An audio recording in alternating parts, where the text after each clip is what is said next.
Olá pessoal, sejam bem-vindos ao canal Aventure-se. Nosso canal ele tem como foco preservação ambiental, história, ecologia de um modo geral, mas especialmente a questão preservacionista. Hoje nós vamos abordar um assunto que a história convencional não fala muito sobre isso. A insurreição pernambucana sob um outro ponto de vista. Vamos abordar o que aconteceu assim que os holandeses saíram daqui de Pernambuco e quais são as consequências, as histórias, as lendas que ficaram quando Pernambuco era holandês. Não esqueça de dar seu like e compartilhar esse vídeo. Dessa forma você fortalece o canal e ajuda para que mais pessoas tenham conhecimento e aumente a conscientização ambiental.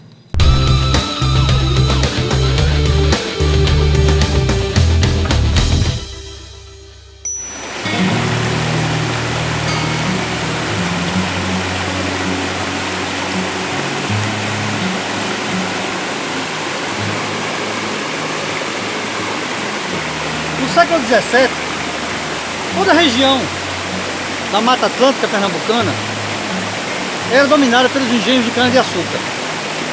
Claro que as florestas ainda eram bem preservadas, mas existem alguns redutos ainda hoje que mostram como era naquele tempo, em que os holandeses aqui chegaram, dominaram os engenhos de açúcar e fundaram então a Nova Holanda. Pernambuco ficou conhecido, produziu, cresceu, melhorou bastante. Mas essa luta dos holandeses contra os colonizadores portugueses que aqui estavam foi muito sangrenta, foi dura. Olinda foi totalmente destruída. E o Recife, depois, com o tempo, começou a prosperar. Olinda foi reconstruída depois, mas sempre houve a insatisfação dos colonos portugueses com o domínio holandês na nossa região. Apesar do litoral estar totalmente dominado pelos holandeses, inclusive dominando as tribos indígenas que existiam na região, eram os caetés e os tabajaras, no sertão, a partir da Serra da Rússia, no agreste do sertão, predominavam as tribos indígenas, que eram conhecidas pelo indígena do litoral como os tapuias. A palavra tapuia, na realidade, é um nome pejorativo, que significa aqueles de língua travada. Os holandeses, após conquistarem o litoral, a zona da mata, conquistarem os engenhos e as cidades, eles se dirigiram para o sertão, coisa que os portugueses nunca conseguiram fazer. Eles não passavam da Serra da Rússia, por conta das etnias que existiam nessa região.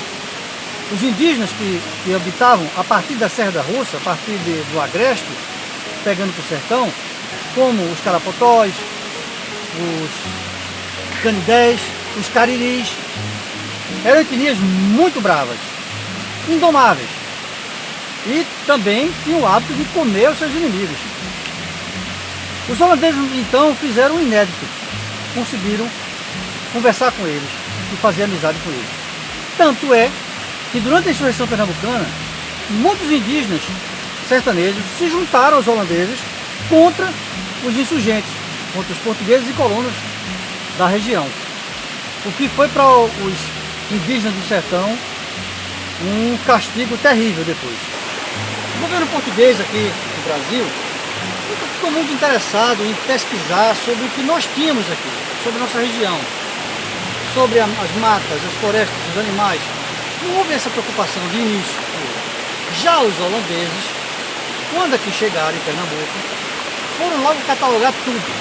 Pesquisaram sobre as plantas, sobre os animais, sobre o que tinha na região, conversaram com os índios, como eu disse há pouco, e fizeram um verdadeiro catálogo gigantesco, trazendo naturalistas, trazendo desenhistas, pintores, e retrataram não só os animais, a floresta, as plantas e os indígenas, mas retrataram também o cotidiano das fazendas, o cotidiano dos engenhos de cana-de-açúcar.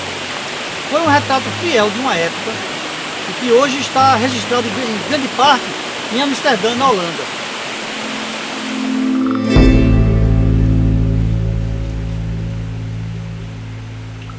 Durante o tempo em que o conde holandês Maurice de Nassau esteve aqui em Pernambuco, à frente da Companhia das Índias Ocidentais, houve uma certa prosperidade. Os engenhos cresceram, Pernambuco se desenvolveu, e o açúcar era vendido para todo canto do mundo. Esse período, houve uma certa estabilidade, uma certa paz entre os colonos que estavam aqui, portugueses que estavam aqui, e os holandeses. Entretanto, bastou que o conde Maurício de Nassau, após fazer várias reformas e várias coisas boas aqui no Recife, bastou ele sair daqui que as confusões, os atritos entre os colonos e os holandeses se iniciaram, a ponto de surgir então as batalhas de Tejuco-Papo, a batalha aqui de Vitória e Santo Antão, do Monte das Tabocas, e culminando depois com a Batalha dos Guararapes e a Batalha do Forte das 5 Pontes, onde os holandeses realmente tiveram que sair daqui de Pernambuco. Foram anos de muita luta, de muito sofrimento, e que no final os brasileiros, né, e portugueses, junto com indígenas, negros e brancos, como fala a história, se juntaram para expulsar o invasor holandês. Vocês lembram que os índios da região do Agreste e do Sertão ficaram do lado dos holandeses, que eu falei há pouco?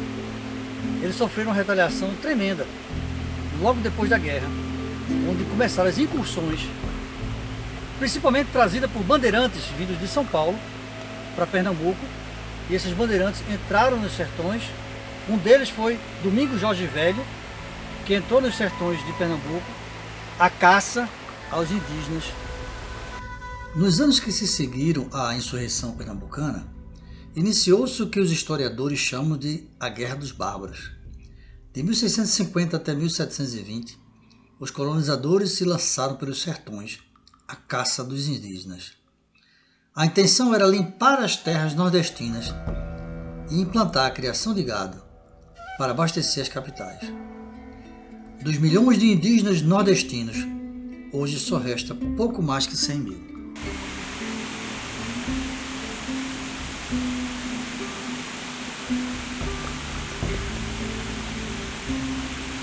Antes do massacre dos indígenas, porém, assim que os holandeses tiveram que sair daqui de Pernambuco, muitos não puderam ter esse mesmo destino. Principalmente os holandeses que não tinham muitos recursos. Tiveram que ficar e sofrer os ataques dos pernambucanos. A coisa estava muito quente ainda, muito acirrada, os ânimos. E muitos holandeses, principalmente os holandeses com poucos recursos, tiveram que fugir para os interiores, se escondendo do ataque dos pernambucanos, dos insurgentes.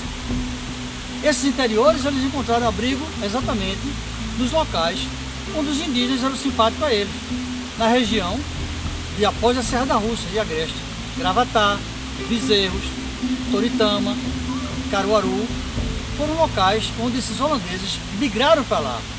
Por isso até hoje, e pesquisa recente demonstra isso que eu estou falando para vocês, até hoje existem pequenos núcleos de pessoas de olhos azuis, de pele clara, principalmente em Gravatá e Toritama.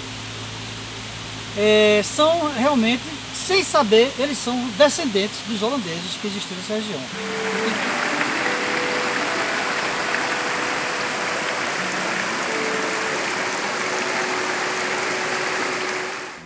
Quando enfim a guerra contra os holandeses estava prestes a terminar, houve uma grande debandada dos holandeses e dos simpatizantes, né, que haviam portugueses e brasileiros simpatizantes também a eles, aos holandeses. Então eles começaram a debandar, a sair, fugir da região. Então na Mata Sul e na Mata Norte pernambucana, eles, para não perderem de tudo, procuraram enterrar seus pertences, para que não fossem pegos no caminho pelos insurgentes, né? E que não fossem mortos por conta dos seus pertences. Eles esconderam os pertences, cavavam buracos e botavam em locais perto das suas fazendas, de suas casas.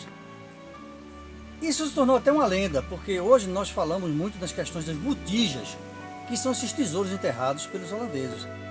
E muita gente encontrou, ou pelo menos jura que enriqueceu da noite para o dia conseguindo essas botijas. Que muitos engenhos foram abandonados, tem casas abandonadas assim, na zona da mata de Pernambuco. E o curioso é que de vez em quando alguém acha que é um tesouro enterrado. Então nós chamamos aqui de botija, é quando alguém encontra um tesouro enterrado. essas botijas, esses tesouros, eles geralmente são, as pessoas que acham eles dizem que eles foram dados, e são dados em sonhos. As pessoas sonham com aquela botija, né, em determinada casa, determinado local abandonado, e eles vão até lá e cavam isso.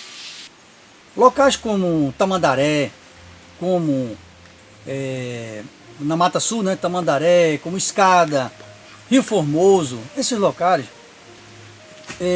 tiveram achados dessas botijas. É isso. Vamos ver o que é isso. O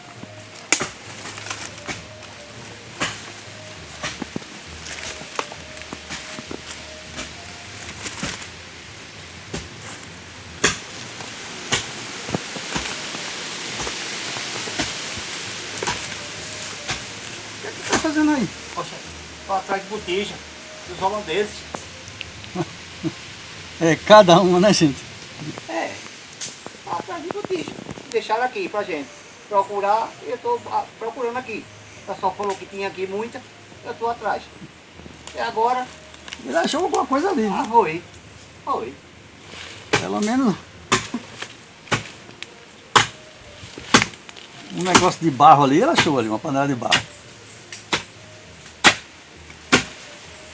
Então, gente, vamos procurar a botija também, né? Essas ruínas aqui devem estar repletas de botija. Ou pelo menos de aranha, caranguejeira, coisa velha, que deve se encontrar muita. Pessoal, que vocês fiquem com Deus. Se gostaram, façam seus comentários, dê seu like, se inscrevam no canal, fortaleçam para que a gente possa trazer novas histórias, verdadeiras e lendas para vocês. Até a próxima semana, um abraço para todos vocês.